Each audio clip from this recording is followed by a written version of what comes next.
The morning sky above Seoul burned red when the ships arrived. Commander Hyun-woo Kim stood on the bridge of the Earth Defense ship Rising Dawn, watching the alien fleet emerge from the darkness between stars. The massive vessels looked like twisted metal spears, each one longer than 3 city blocks. Their dark hulls reflected no light, making them appear like holes cut in space itself. How many? Hyun-woo asked his communications officer. 200 confirmed ships, sir. Maybe more behind them. Hyun-woo closed his eyes for a moment. Earth's entire defense fleet had only 47 ships. They had known this day might come. The deep space sensors had detected the alien signals 3 months ago. But knowing and seeing were different things. His daughter Yoon-ji stood beside him, her young face serious behind her lieutenant's uniform. She was only 22, fresh from the academy. This was supposed to be a peaceful assignment, helping her father patrol the outer solar system. Now it might be her last day alive. "Dad," she whispered, too quiet for the others to hear. "What do we do?" Before he could answer, the alien ships began to move. They approached Earth slowly, like predators, stalking prey. Then a voice filled every communication channel on Earth. It spoke perfect English, but the tone was cold and empty. "People of Earth, we are the Valith Empire. You will surrender your planet and submit to study. Resistance will result in total elimination." The message repeated in every human language: Chinese, Spanish, Arabic, Hindi. The aliens had studied them well. Hyun-woo grabbed the fleet communication system. "All ships, this is Admiral Kim. We did not ask these creatures to come to our home. We will not bow to them. Today we fight for every man, woman, and child on Earth, for humanity." The battle began badly. Earth's best weapons were nuclear missiles and plasma cannons. The Valith ships had shields that turned the missiles into harmless light shows. Their hulls absorbed the plasma like water soaking into sand. The alien weapons were far worse. Beams of purple energy cut through Earth ships like paper. Where the beams touched, metal simply vanished. Entire sections of ships disappeared, leaving the rest to tumble helplessly through space. Dr. So-young Park watched the battle from the research station orbiting Mars. She was Earth's top expert on alien life, though she had never seen a living alien before today. Her screens showed the defense fleet dying ship by ship. Her hands shook as she recorded everything. The enemy weapons seemed to break down matter at the atomic level. She spoke into her recorder. "Our shields and armor provide no protection. But why are they here? What do they want with us?" The answer came from an unexpected source. Mi Jin Cho was a young engineer working on the supply depot near Jupiter. She was brilliant with computers and had been trying to break into the alien communication signals. While the battle raged, she made a discovery. "Professor Park." Mi Jin's voice crackled over the communication link. "I've broken part of their code. They're not just here to conquer us. They're here to study us. They think human brains work differently from theirs." So Young felt her blood go cold. "What do you mean?" "They keep talking about creative adaptation and unpredictable solutions. They think we can solve problems they can't. They want to cut us open and figure out how we think." Back above Earth, the battle was ending. Half the human fleet was gone. The Rising Dawn had taken heavy damage. Smoke filled the bridge, and sparks shot from broken control panels. Hyun-woo looked at his daughter. Blood ran down her face from a cut on her forehead, but her eyes still burned with determination. "Sir," the navigation officer called out, "the aliens are moving toward Earth. They're starting to attack the cities."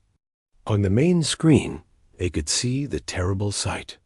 Purple beams struck down from the alien ships like lightning. Where they hit, buildings simply disappeared. Millions of people were dying every minute. "We have to evacuate," Haiyan Wu said, his voice heavy with defeat. "Send the signal. All civilian ships, all cargo haulers, everything that can fly. We're abandoning Earth." It was the hardest order he had ever given. Earth was humanity's birthplace, their only home. But staying meant extinction. The evacuation was chaos. Cargo ships built to carry supplies, suddenly packed with families. Luxury. Cruisers designed for pleasure trips became refugee vessels. Captain Jin-Ho Lee commanded the largest group of civilian ships. He was a merchant captain who had never fired a weapon in his life, but now he had to save as many people as possible. "Take only what you can carry," Jin-Ho announced over the general communication channel. "Food, water, medicine. Leave everything else." Mi Jin-Cho made a desperate decision. While the evacuation continued, she took a small fighter and flew toward one of the damaged alien ships. She knew it was probably suicide, but humanity needed to understand their enemy. The alien ship was massive up close. Its hull was smooth and black, with strange symbols glowing along its sides. Mi Jin found a hole torn by one of the human plasma cannons and flew inside. The interior was like nothing she had ever seen. The walls curved in impossible ways, and the air glowed with a faint blue light. She found what looked like a control room and quickly began copying data from the alien. Computers. Her portable storage device filled with information she couldn't read, but hoped someone could decode. Alarms began wailing in the alien ship. Mi Jin ran back to her fighter and barely escaped as the ship's defense systems came online. But she had the data. Somehow, humanity might learn the alien secrets. The last human ships left Earth as the planet burned below them. 50,000 survivors in a ragtag collection of vessels, fleeing into the darkness between stars. They had lost their home, but they carried something precious with them. They carried hope. Haiyan Wu stood on the bridge of his damaged ship, looking back at Earth one last time. The blue and green world that had given birth to humanity was now wrapped in fire and smoke. "This isn't over," he said quietly. "Someday we'll come back. And when we do, we'll make them pay for every life they took." Behind him, Yoonji wiped tears from her eyes and straightened her shoulders. She was no longer just a young lieutenant. She was a survivor, and survivors had work to do. The human fleet disappeared into the endless night, carrying the last spark of Earth's children toward an uncertain future. 23 years had passed since Earth fell to the Valith Empire. The human survivors called themselves the Scattered Fleet now, living in ships that had never been meant for permanent homes. What started as emergency evacuation vessels had become floating cities, moving through the dark spaces between stars. Admiral Haiyan Wu Kim was old now. His hair had gone completely white, and his hands sometimes shook when he thought no one was looking, but his eyes still held the fire that had carried humanity away from their dying world. He stood in the observation deck of the New Soul, watching his daughter train the younger generation. Captain Yoonji Kim moved through the combat training room like a dancer. She had grown up in these metal corridors, never feeling real sunlight or breathing air that didn't come from recycling systems. But she was faster and stronger than her father had ever been. Space had made the survivors hard. Again, Yoonji called to the young fighters practicing around her. The Valith move in straight lines. They think in straight lines. We don't use that? Her students were barely 20 years old. They had been born in the fleet, children of refugees who had never seen their true home. But they fought with a fury that impressed even the older veterans. Haiyan Wu smiled sadly as he watched them. These young people were humanity's future, but they were also its tragedy. They should have grown up running through Earth's forests, swimming in its oceans. Instead, they lived in recycled air and artificial light, preparing for a war that might never end. Sir, his aide approached quietly. Dr. Park is ready for you in Lab 7. Dr. So-Young Park was ancient now, kept alive by alien medical technology they had stolen over the years. Her body was failing, but her mind remained sharp as ever. She had spent 2 decades studying the data Mi Jin Cho had stolen from the Valis ship during Earth's final battle. Haiyan Wu, So-Young said as he entered her laboratory.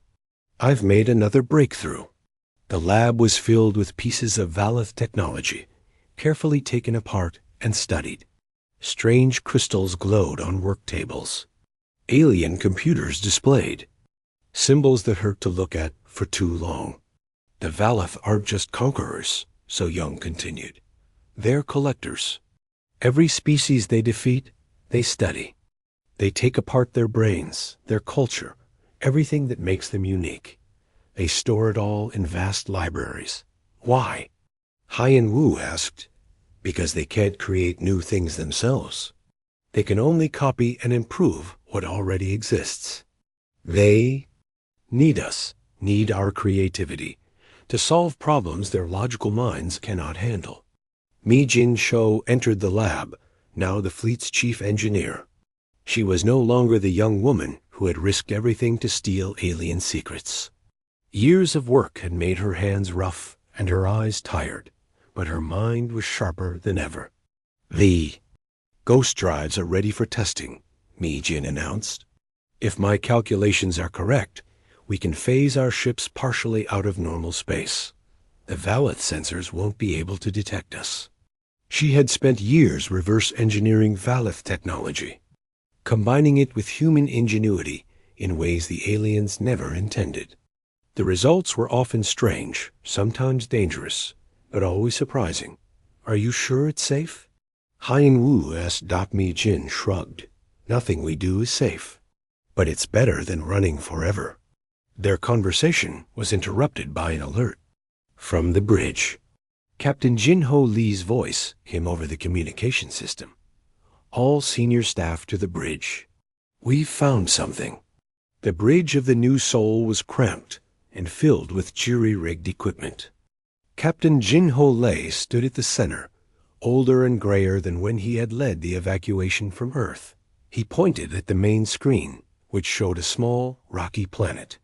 Long-range sensors picked up artificial structures, Jin-Ho explained. But they're not Valith.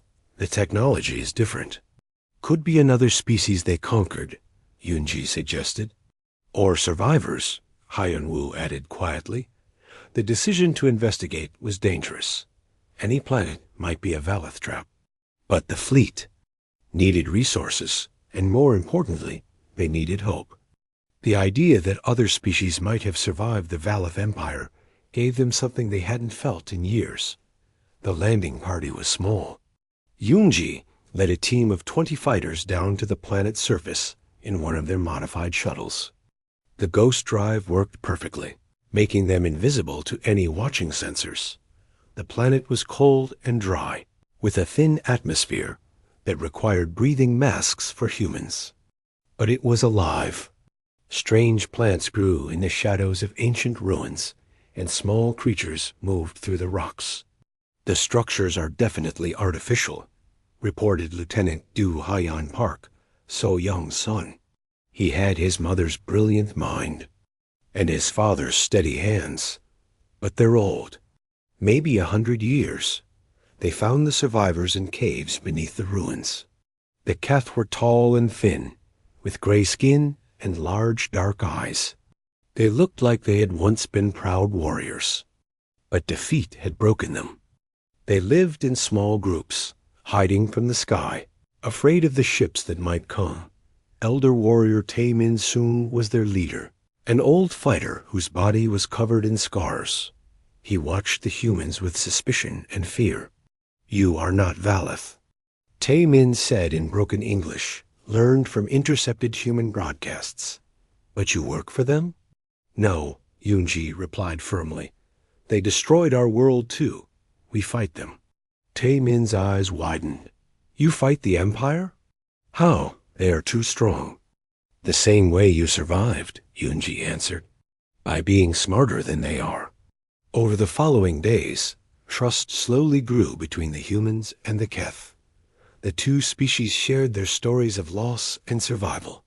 The Keth had once ruled 12 star systems, but the Valeth had conquered them decades ago. Only a few thousand survived, scattered across hidden bases. But the Keth had something valuable. They knew the locations of other survivor groups, other species that had escaped the Empire's notice. More importantly, they knew about the Valeth's secret research facilities. They study us, Tang-Min explained to the human leaders. Cut us apart. Take our minds. Store everything in great libraries across the galaxy. They want to become like us, to think like us, but they cannot, so they steal our thoughts instead. Mi Jin leaned forward with interest. These libraries, where are they? Archive worlds, Tang-Min replied. Heavily guarded. We tried to attack one once. Lost half our ships. Dr. So Young, joining the meeting by communication link from the fleet, spoke up. If we could access those archives, we might learn how to defeat them. All that stolen knowledge could be turned against the Empire. Haiyan Wu considered this carefully. The fleet had spent 23 years running and hiding. Maybe it was time to start fighting back. We'll need more ships, he said finally. More people. We can't do this alone. Then we find the others, Yunji said. Every survivor, every hidden base. We bring them together. Tae-Min looked at the young human captain with something like hope in his ancient eyes. You really believe you can defeat the Empire? Yunji smiled, and for a moment she looked exactly like her father had at her age. We're humans. We don't know how to give up. The alliance between humans and Keth was the first step toward something larger. As news spread through hidden communication networks, other survivor groups began to make contact. The galaxy was not as empty as the Valeth believed. In the depths of space, the scattered fleet began to change from refugees into something else. They were becoming an army. The first strike came without warning. Captain Yoonji Kim's ship, the Ghost Runner, appeared out of nowhere beside a Valeth supply convoy. The alien ships never saw her coming. Mi Jin Cho's ghost drive technology made the human vessel invisible. To their sensors, a phantom in the darkness. Target the cargo ships first, Yoonji commanded her crew. We need those supplies more than they do. The battle was over in minutes. The human ship's weapons, powered by stolen Valeth technology, cut through the enemy hulls like they were made of paper. The convoy's escorts tried to fight back, but they couldn't hit what they couldn't see. 2 months later, another convoy disappeared. Then a research outpost went silent. The Valeth Empire began to realize something was hunting them in the dark. Spaces between stars. Admiral Haiyan Wu Kim watched the reports from the bridge of the New Soul. His hair was completely white now, and he moved slowly, but his mind remained sharp. The hit-and-run attacks were working better than he had hoped. 17 successful raids, reported Captain Jin-Ho Lee. No losses on our side. The ghost drives are giving us a huge advantage. The fleet had grown over the past 2 years. Word of the human attacks had spread through the galaxy's hidden networks. Survivor groups that had hidden for decades began to reach out. The Free Stars Coalition now included beings from 23 different worlds. Each species brought their own skills to the fight. The Keth were natural warriors, fierce in close combat. The Rilani could manipulate electromagnetic fields with their minds. The Vas were master builders who could repair damaged ships with incredible speed. But it was the humans who led them. Something about human thinking inspired the others. Where alien minds saw impossible problems, humans saw interesting puzzles. Sir, Lieutenant Du Hyen Park called from his station. We're receiving a priority signal from Scout Team 7. The main screen lit up with the face of Lieutenant Commander Thi Jin Choi. She was young, Barely 30, but she had proven herself as one of the fleet's best intelligence officers. Her team specialized in deep reconnaissance missions into Valith territory. Admiral Jin's voice crackled through space. "We've found something big, really big." The image changed to show a massive space station orbiting a red giant star. The structure was enormous, easily the size of Earth's moon. Strange towers and rings covered its surface, all connected by bridges that seemed to defy physics. "Nexus Station," the Jinn continued. "According to the data we intercepted, it's one of their primary research facilities. They're studying the brain patterns of captured species here. Thousands of prisoners from dozens of worlds." Dr. So Young Park's voice came through the communication system from her laboratory. Despite her age, she rarely missed important briefings. "This could be our chance to learn how their research program works," she said, "and to free those prisoners." "It's also heavily defended," the Jinn warned. "At least 50 warships, plus the station's own weapons. We've never attacked anything this big before." Haiyan Wu studied the images carefully. The station represented everything he hated about the Valith Empire. They stole the minds of entire species, treating thinking beings like laboratory animals. "How many prisoners?" he asked. "Unknown, sir. But the energy readings suggest thousands. Maybe tens of thousands." The decision was difficult. The coalition fleet was still small compared to the Empire's forces. An attack on Nexus Station would be their biggest operation yet, and failure could destroy everything they had built. But those prisoners were counting on them. Somewhere in that station, beings from across the galaxy were suffering while this Valith picked apart their thoughts. "We do it," Haiyan Wu decided, "but we do it smart. Mi Jin, can you get us inside without triggering their alarms?" Mi Jin Cho studied the station's design on her portable computer. "Maybe. Their security is designed to stop conventional attacks. But if we use the ghost drives to phase through their shields, it's never been tested on something that big," Captain Jin Ho warned. "Then we'll test it now," Yunji said firmly. Those people had been waiting long enough. The plan was complex and dangerous. The coalition fleet would split into 3 groups. The main force, led by Admiral Haiyan Wu, would create a distraction by attacking the outer defense platforms. Meanwhile, Yunji would lead a small strike team through the station's shields using the ghost drives. The 3rd group, commanded by Tae Min Sung and his Keth warriors, would wait in reserve. If the mission failed, they would escape to carry on the fight. 3 days later, the attack began. The coalition fleet dropped out of hyperspace at the edge of the red giant system, immediately engaging the Valith patrol ships. The aliens were caught off guard by the sudden appearance of so many rebel vessels. "All ships, this is Admiral Kim," Haiyan Wu announced over the fleet communication channel. "Today we strike back for every world they've conquered, every mind they've stolen. Show them what freedom looks like." The battle was fierce. Valith warships had superior firepower, but the coalition forces were more flexible, human tactical, thinking combined with alien abilities in ways the Empire had never encountered. While the main battle raged, Yunji led her strike team toward the station. 5 small ships, their ghost drives activated, became invisible phantoms slipping through the defensive perimeter. "Phasing through the outer shield now," Mi Adrin reported from the lead ship's engine room. "Energy readings are stable." The ghost drives worked perfectly. The strike team materialized inside the station's docking bay, catching the alien guards completely by surprise. The rescue mission began immediately.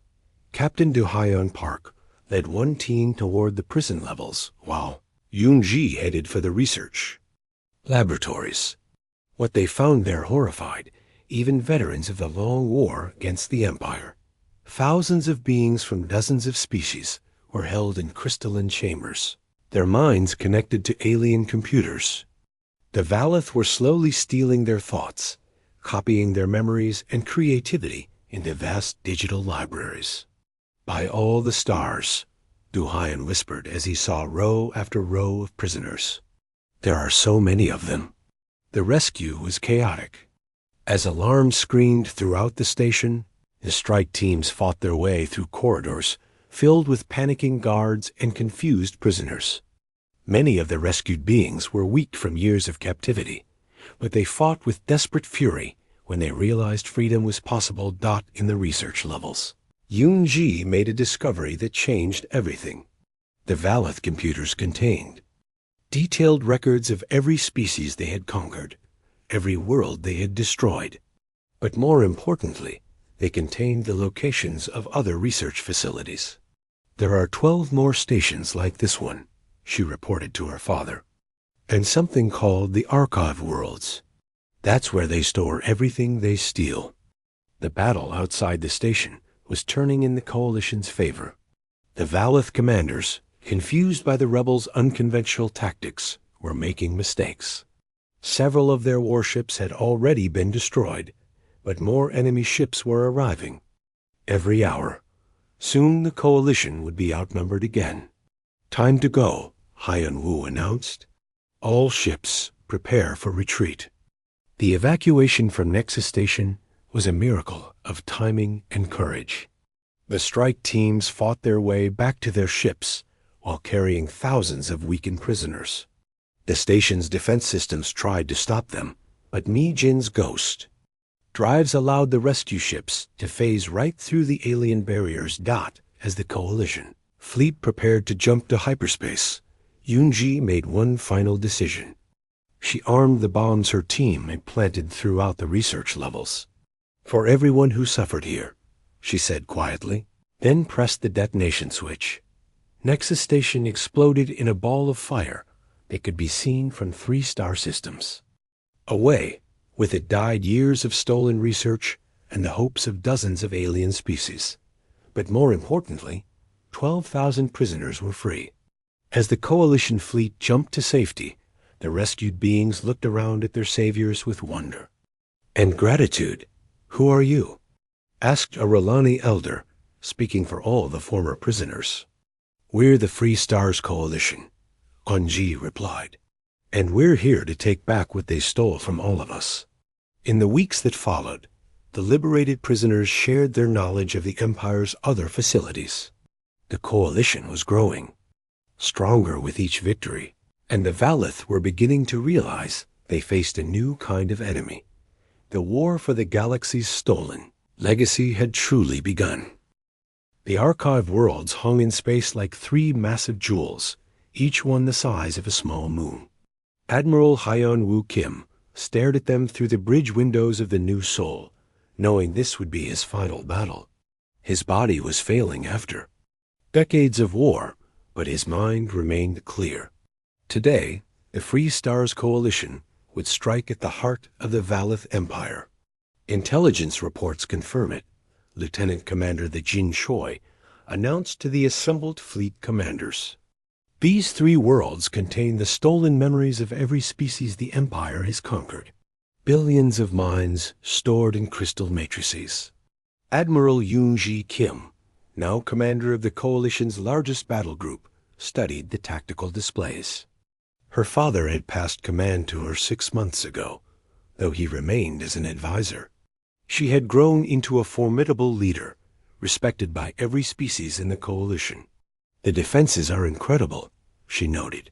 "Each world has its own fleet, plus orbital defense platforms.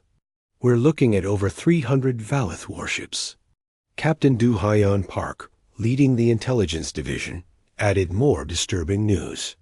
"Our spies inside the Empire report that the Valeth leadership is planning something called the Great Synthesis.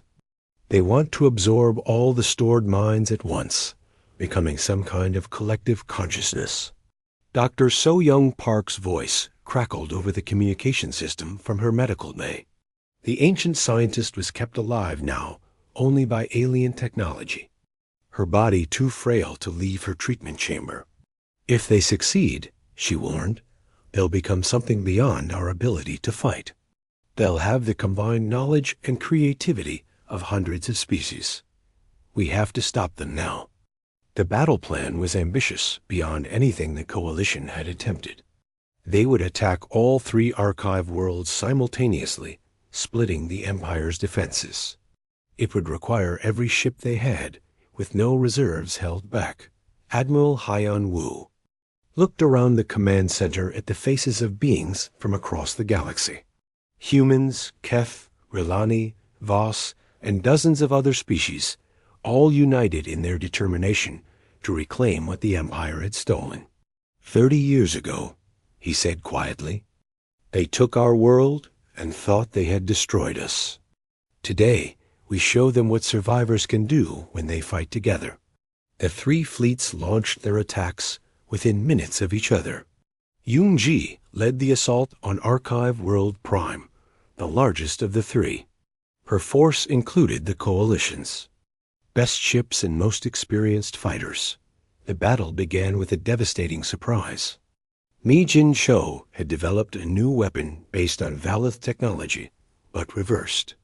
Instead of breaking down matter, it created massive energy surges that overloaded alien computer systems. Disruption torpedoes away, called out Captain Jin Ho Lee. From his command ship, the modified weapons struck the Valith defense platforms, causing their shields to collapse and the weapons to malfunction. But the Empire fought back with desperate fury.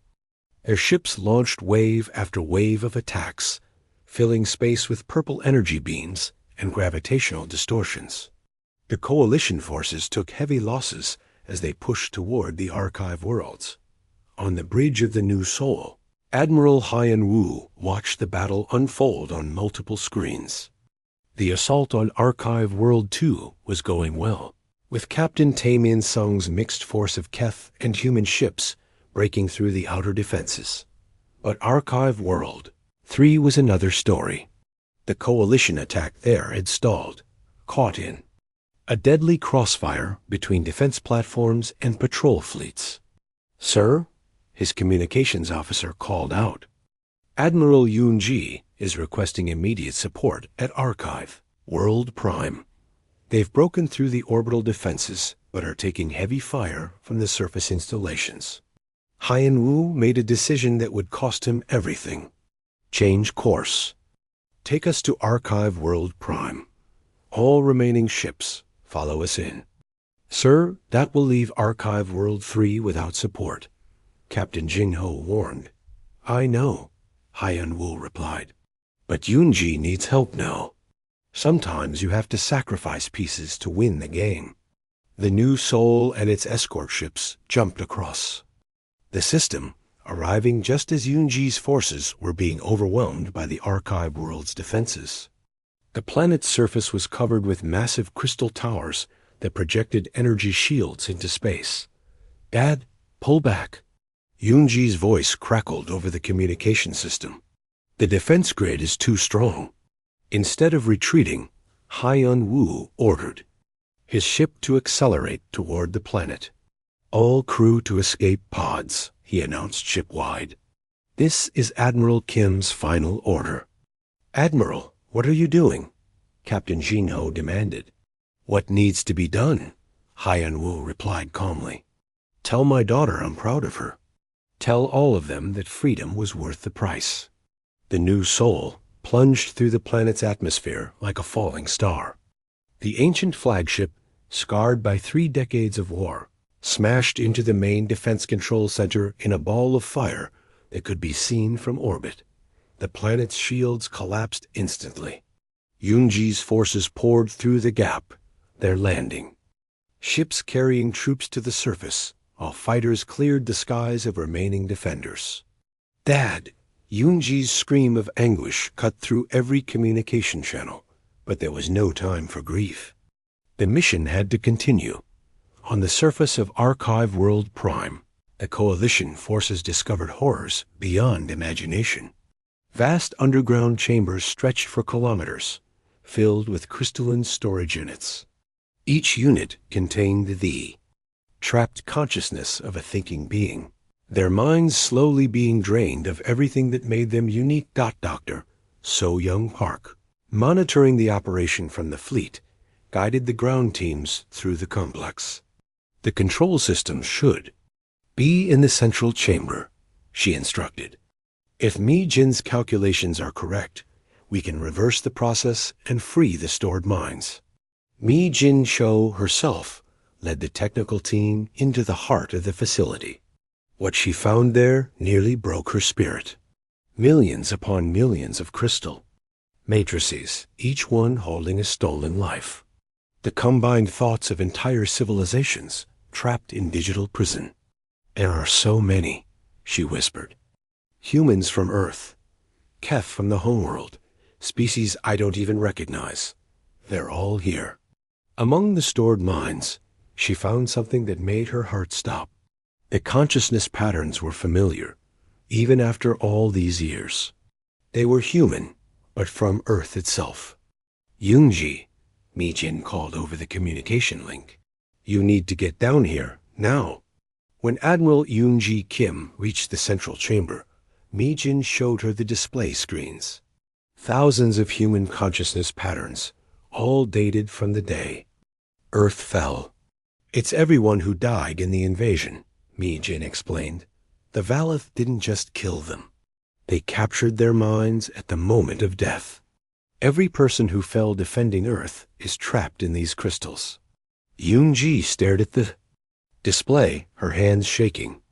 Somewhere in this vast digital graveyard was every friend she had lost, every teacher from her childhood, every person who had died so she could escape.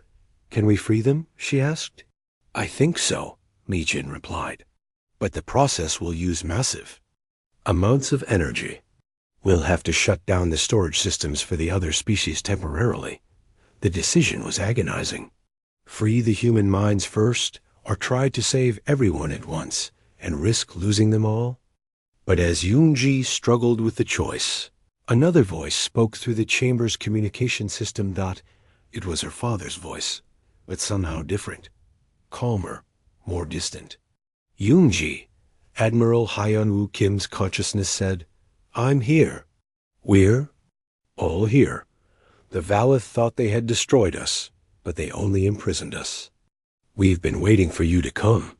Through the storage network, the trapped minds had found a way to communicate. Not just the humans, but representatives from every stored species. They had been planning their own escape for decades, waiting for someone to give them the chance. Free us all together, Hyun-woo's voice continued. We've learned to work as one mind when we need to. Human creativity, Keth courage, Welani wisdom, Voss determination. Together, we're stronger than the Empire ever imagined. Mi Jin began the liberation protocol, her fingers flying over alien control systems. Around the galaxy, the battles at the other archive worlds were reaching their climax. The coalition was winning, but at a terrible cost.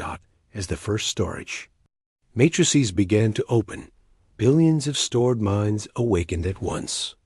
The psychic shock wave could be felt across the star system, and on distant Valeth worlds, the Empire's leaders screamed as their rigid mental structures cracked under the assault. Of so much unleashed consciousness, the great synthesis the Valeth had planned backfired catastrophically. Instead of absorbing the stored minds, they were overwhelmed by them. Across the galaxy, Valeth fleets suddenly stopped fighting as their crews collapsed, unable to process the flood of alien thoughts and emotions. In the central chamber of archive, World Prime, Admiral Yoonji Kim watched as the storage crystals dissolved, releasing the consciousness patterns of billions of beings back into the network of life that connected all thinking creatures. Her father appeared beside her, not as a solid form, but as a shimmering presence made of light and memory. You did it, he said proudly. You freed us all. Now the real work begins. The Valeth Empire died not with explosions or battles, but with silence. Across 1,000 worlds, their ships simply stopped moving. Their crews sat motionless at their stations, overwhelmed by the psychic storm that had been unleashed when billions of stolen minds broke free from their crystal prisons. Admiral Yoon-ji Kim stood in the ruins of the archive, World Prime Control Center, watching reports flow in from across the galaxy. The Liberation Protocol had worked better than anyone had dared hope. Not only were the stored consciousnesses free, but their release had shattered the Empire's collective ability to function. Fleet status report, she called to Captain Jin-Ho Lee, who had taken command of the main communication center. Valeth forces everywhere are surrendering or simply drifting, Jin-Ho replied, his voice filled with amazement. Their capital world has gone completely silent. It's like they've all just stopped thinking. Dr. So-Young Park's voice came through. The communication system, weak but triumphant. The psychic feedback was more powerful than we calculated. The Valeth minds were too rigid to handle the chaos of so many different types of consciousness being released at once. They're not dead, but they're not functional either. Mi Jin Cho looked up from the alien computer systems she was studying. The Empire's entire network is shutting down. All their automated systems, their databases, their communication grids. It's all connected to their central consciousness, and that's been completely overloaded. Through the quantum communication link that connected all the freed minds, Admiral. Hyen-Woo Kim's consciousness spoke to his daughter. He appeared as a faint outline of light, more memory than substance, but his voice was clear and strong. The war is over, Yoon-ji, he said. But now comes the harder task. What do we do with victory? It was a question that would take years to answer. The Free Stars Coalition found itself in control of an empire that spanned hundreds of star systems, filled with billions of beings who had lived under Valeth rule for generations. Some welcomed liberation, others feared the chaos that freedom might bring. Admiral Yoon-ji established the Restoration Council with representatives from every freed species. Their first meetings were held in the ruins of the Archive Worlds, surrounded by the broken crystal matrices that had once held the stolen minds of entire civilizations. The task was enormous. Entire worlds had been stripped of their resources to feed the Empire's expansion. Billions of beings had been relocated far from their original homes. Some species had been extinct for so long that only their stored consciousnesses remained. We can't bring back the dead worlds, Yoon-ji addressed the first council meeting, but we can honor them by building something better. The freed consciousnesses became advisors and teachers, sharing the accumulated wisdom of hundreds of civilizations. They couldn't return to physical life, but they could guide the living toward a better future. Captain Du-Hyan Park, now promoted to head of the Restoration Corps, led teams across the galaxy to assess the damage and begin repairs. What they found was both heartbreaking and inspiring. The Valeth had destroyed much, but life had a way of surviving in the smallest spaces. On a world where the forests had been burned away, new plants grew from seeds that had waited underground for decades. In the ruins of great cities, children played games their grandparents had taught them in secret. Art, music, and stories had survived in hidden places, kept alive by people who refused to let their cultures die. The Empire thought they could steal everything that made us who we are, Du-Hyan reported to the council. But they only understood the surface. The deep roots of civilization can't be copied or stored. They live in the hearts of people. Mi Jin Cho established the New Technology Institute, dedicated to using the Empire's own advanced science for peaceful purposes. The ghost drives that had once hidden rebellion ships now powered exploration vessels seeking out lost colonies. Weapons became tools for mining and construction. We're not destroying their technology, she explained to critics who wanted to eliminate everything Valeth-related. We're transforming it, taking their tools of conquest and making them instruments of creation. The most difficult challenge was what to do with the Valeth themselves. The Empire's ruling class remained in their catatonic state, unable to function, in a universe where their rigid mental structures had collapsed.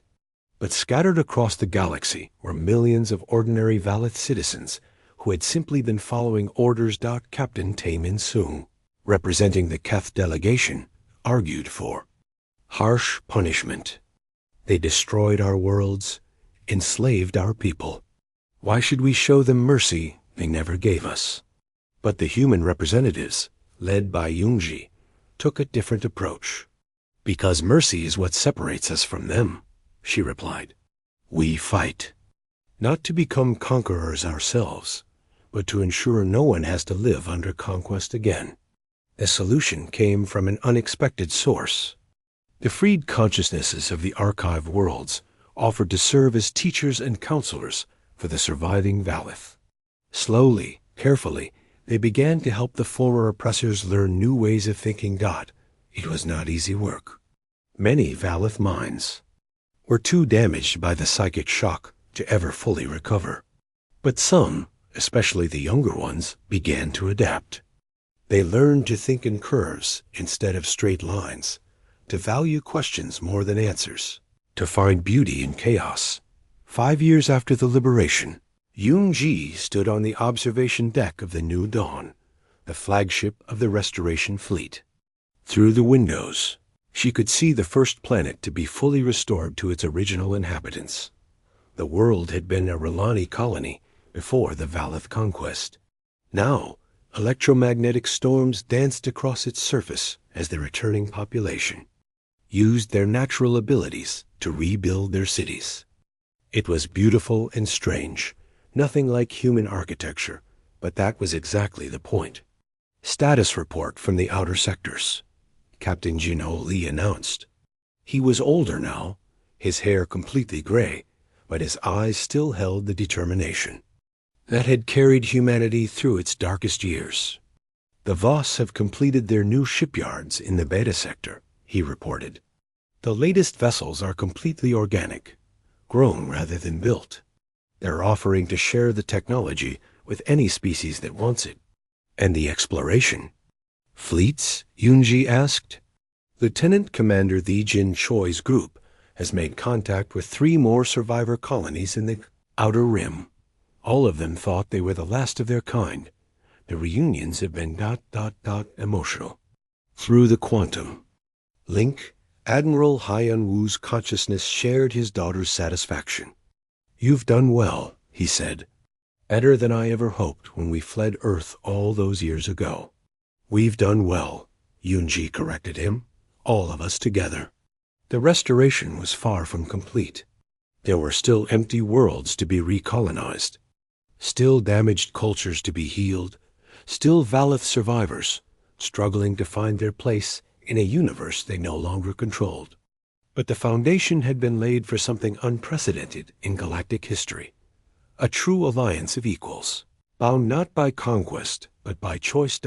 In the deepest levels of the former archive worlds, now converted into libraries and schools. Mijin Cho taught young beings from dozens of species how to solve impossible problems. Her students included humans born in the scattered fleet, Keth warriors learning to think like engineers, and even some young Valeth who had chosen to embrace new ways of thinking. The secret, she told them, is not to fear the unknown. When you face something that seems impossible, don't ask, how can this be done? Ask, what if we tried something that's never been tried before? One of her students, a young Rilani whose electromagnetic abilities allowed her to interface directly with computer systems, raised a tentacle. But teacher, what if we fail? Mi-Jin smiled, remembering a young woman who had once stolen alien secrets in a desperate bid to save her species. Then we try again, and again, and again. That's what makes us who we are. We never stop trying. Outside the classroom, in the vast spaces between the stars, new ships built by a dozen different species explored the galaxy with wonder instead of fear. They carried not weapons of conquest, but tools of discovery, not soldiers, but teachers, and healers and builders. The Valeth Empire was gone, but in its place grew something far more beautiful. A civilization based not on the dominance of one species, but on the infinite creativity that emerged when different minds worked together toward common goals. And somewhere in the quantum foam that connected all conscious beings, the freed minds of Earth's children smiled as they watched their descendants fulfill humanity's greatest promise, to turn even the darkest tragedy into the seed of hope.